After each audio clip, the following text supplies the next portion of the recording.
Good morning, everyone. Our topic today that we shall be seeing is the ideology of modernism, especially the concept of potentiality. I am Sneha S, 21 MEN 036 from the first MA English, and this is for the subject literary criticism and theory. Yeah, a brief introduction before we move on to the deeper understanding of the essay. The ideology of modernism. It is an essay by Georgy Lukacs. It was published in 1962 in Soviet Russia, and Lukacs was an influential Marxist literary theorist and a critic. He was a Hungarian, and he was a prominent member of the Hungarian Communist Party and a staunch supporter of Stalin's regime. Other notable works that he wrote were The Theory of the Novel and History and the Class Consciousness. He mostly wrote on historical novels and realist fiction. That was his area of expertise. And key terms that we shall define and understand before we move on to the deeper understanding are ontology and potentiality. Ontology is the branch of philosophy that studies concepts such as existence, being, becoming, and reality. It questions how entities are classified into categories and which of them exist on the fundamental level. And now potentiality. Potentiality is the ability to develop or come into existence. It refers to any possibilities a thing can be said to have. Now, a brief overview of our text. Lukács argues that critics must pay closer attention to the answers literary texts give to the major ideological and artistic qualities of our time. Uh, and according to him, it is the ideology or Weltanschauung. Weltanschauung is the German word for ideology that underlies or underpins an author's work that really matters. And as a Marxist, he is obviously interested in socioeconomics and economics and and those sort of ideologies and frameworks. So he obviously wants to set literature within a clear materialistic framework and analyze literature as it coming from as well as reflecting back upon a socio-economic base. And for Lukács, uh, content determines form. The technical innovations of modernism are the manifestations of the bourgeoisie. Bourgeoisie is the French word for the burgeoning middle class. That is the class that at that time was between the aristocrats and the working class. And there's a unique bourgeoisie experience of coming apart, disjointure, and isolation.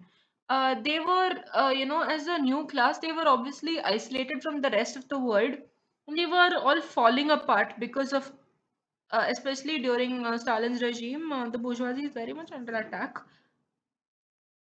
Uh, And now for a deeper understanding, now that we've defined key terms and everything, we shall move on to the deeper understanding.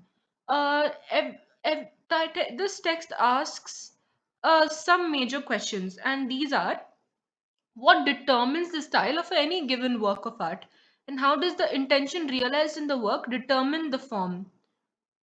It is the view of the world, the Weltanschauung, or the ideology that underlying the work that comes as we saw earlier.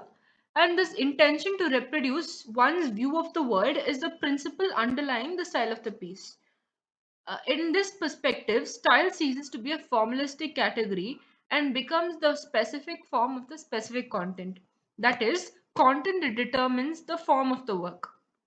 Now there are that this is where there is a point of division, okay, and this is where the Aristotelian dictum of that is man is zoon politican or a social animal comes into view. And before that, how did this view diverge? That all literature always asks this fundamental question, or what is man? How do you define man? And all literature is, according to Lukács, is always man is the focal point. Uh, and yeah, this is where views diverge. The Aristotelian dictum of man is zoon politican or a social animal emerges. And this view applies to all realistic literature.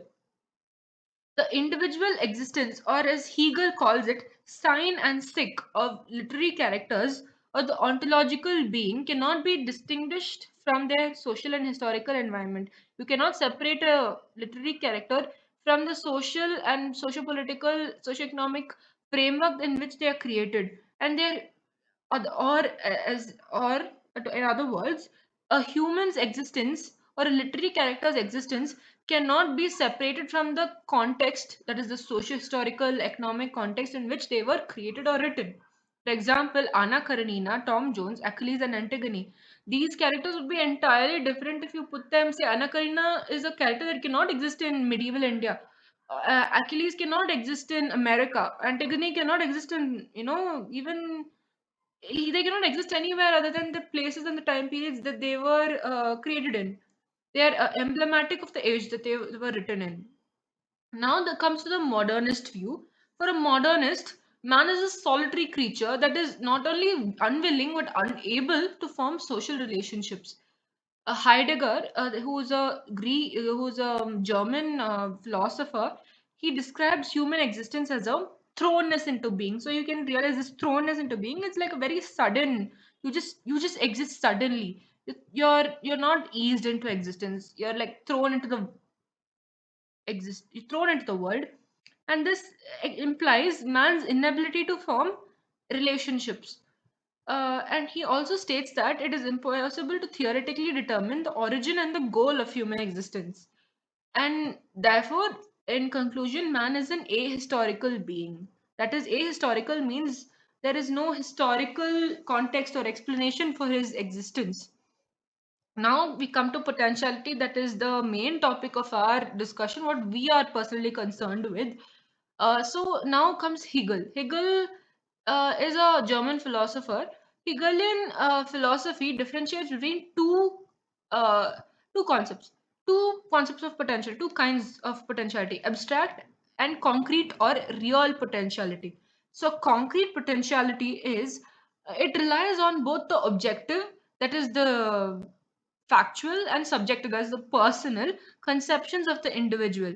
It situates the individual within the interaction of character and the environment. So the the character is formed within how like the character and the environment interact with each other. It's a two-way street. It is concerned with the dialectic. Dialectic is the dialogue or the interaction, as we said, between the individual's subjectivity and the objective reality, and it implies descriptions of actual people living in a tangible, identifiable world. Abstract, a subjective characterization of the individual, and the individual is seen as separate from the environment and social interaction, and it is of this realm of subjectivity. In abstract, the individual exists completely isolated from the socioeconomic socioeconomic context in which he was written. There is in fact almost no socioeconomic context or framework that binds this character to reality. It is a very subjective, maybe even have you say in unfactual way of writing a character. Yeah. Now the consequences of such a literary concept, through the interaction between the character and their environment, their concrete potentiality can be distinguished from the abstract, and it can emerge as the dominant potentiality of the character at that developmental stage. However, the ontology of man's portrayal in modern literature renders this principle null and void. That is, if man is really incapable of forming human relationships, the distinction between concrete and abstract potentiality is null and void. The categories tend to merge, and if the distinction between abstract and concrete potentiality vanishes, if man's inwardness is identified with an abstract subjectivity, human personality will disintegrate. T.S. Eliot describes this phenomenon as portraying human personality as shape without form, shade without color, paralyzed force, and gesture without motion. Thank you. Now we have come to our end of the presentation. Hope you enjoyed it and hope you understood. Thank you very much.